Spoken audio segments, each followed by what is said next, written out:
President Trump announcing the U.S. military carried out a deadly strike against ISIS terrorists in northwest Nigeria in retaliation for killing Christians in that region. President Trump wrote on Truth Social, quote, "I've previously warned these terrorists that if they do not stop the slaughtering of Christians, they will be held to pay, and tonight there was." This comes as growing concerns mount over an ISIS resurgence following the deadly anti-Semitic terror attack that left 15 dead at Bondi Beach earlier this month in Australia. I want to bring in Florida Congresswoman Cammack. Congresswoman, your reaction to these new strikes in Nigeria. The president had warned the Nigerian government ahead of time, and apparently that government agreed that these strikes were the best move. But do you worry about further military actions in Africa? Well, good to see you and Merry Christmas. You know, I of course, am always concerned about increased escalation, no matter where this is taking place in the world. And of course, Africa, as we have seen, has been a hotbed for increased radicalism and extremism. And so I think this was a shot across the bow that hopefully they will take heed to. But if they don't, I do think that Congress needs to take the step of declaring, or at least taking the vote to declare, because we don't want to see more unilateral action out of the administration, whether it's Republican or Democrat. That is an Article 1 authority. And so I would love to see Congress more engaged in this type of activity moving forward.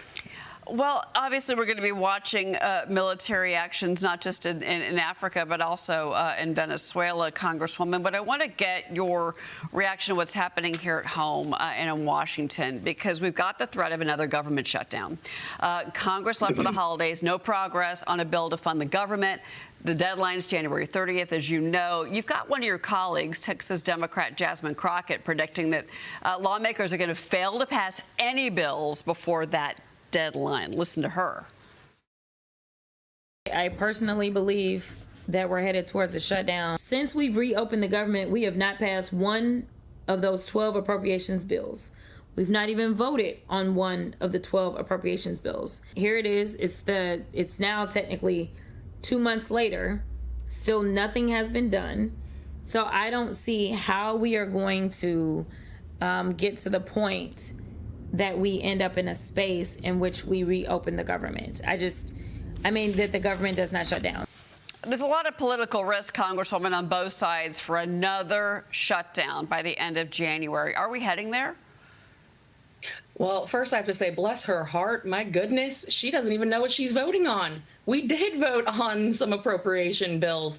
In fact, the Appropriations Committee has completed all 12 of the appropriations bills, and 3 of them were signed into law, and they have funded 3 components of the 12 all the way into the end of September. So she doesn't even really know what she's talking about.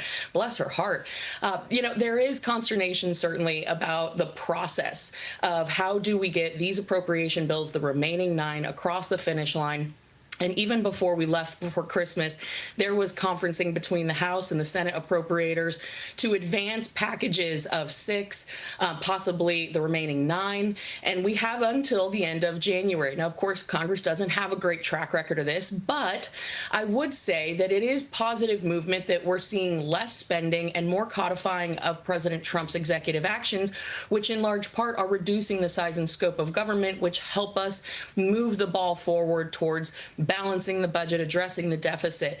And so I think that one of the big things we need to watch for is the earmarks that are being thrown in here. A lot of people are concerned about how many earmarks are being attached to these bills, but we'll have that fight come January. In the meantime, I would say it's looking pretty good that we're going to be able to pass another set of appropriation bills when we get back in January. Okay, that despite that slim margin that the Republicans have, and it's getting smaller. But, you know, lawmakers are weighing a second budget reconciliation bill, in the new year, because they're trying to strengthen the party's position because you got the midterms coming.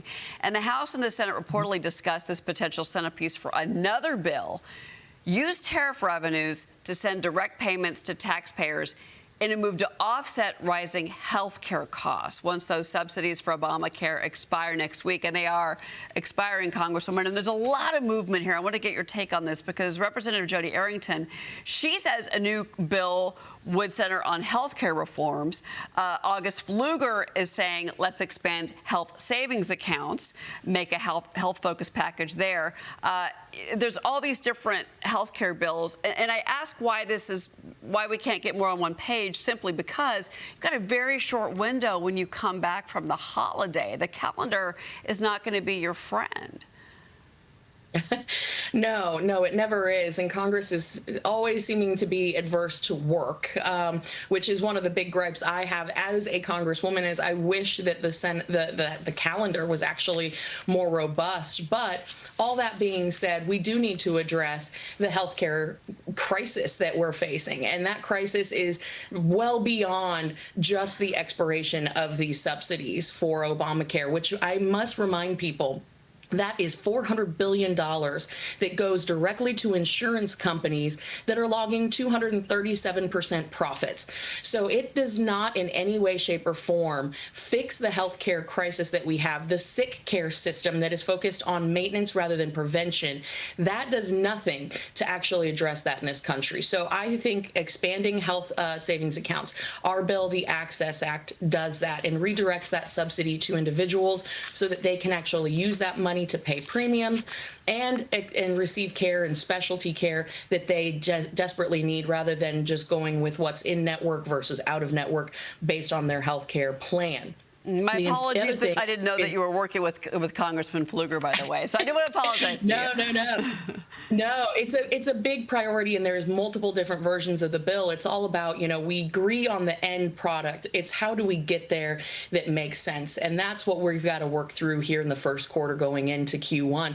But I think 2026, by and large, you've got Reconciliation 2.0 that would not just have healthcare components, but home affordability. You think about us turning into our 250th birthday, it's all about making the American dream attainable. That means we have to lower the interest rates. We've got to have mortgage portability. We should be able to save for down payments on our homes tax-free. These are things that I think are going to be really exciting that will be lumped into a second reconciliation package, which is necessary because until the filibuster is eliminated, we won't have the capability, due to the 60-vote threshold in the Senate, to get these things done. And that's what the American people want. They don't care about process. They want results. Right. And that is what Americans are expecting, and that is what the GOP will be delivering. Well, that's why I wanted to focus on health care with you, Congresswoman, because with these subsidies expiring, health care, some would argue, is going to be the affordability issue. And that's the only way that the Republicans can maybe turn the tide, fight back on the Democrats, who are also pushing for that affordability messaging, because here we go. Next week is 2026, and it's time for the midterms. Congresswoman Kat Cammack, it's always great to see you. Merry Christmas. Thank you so much for being with us this Friday. We really appreciate it.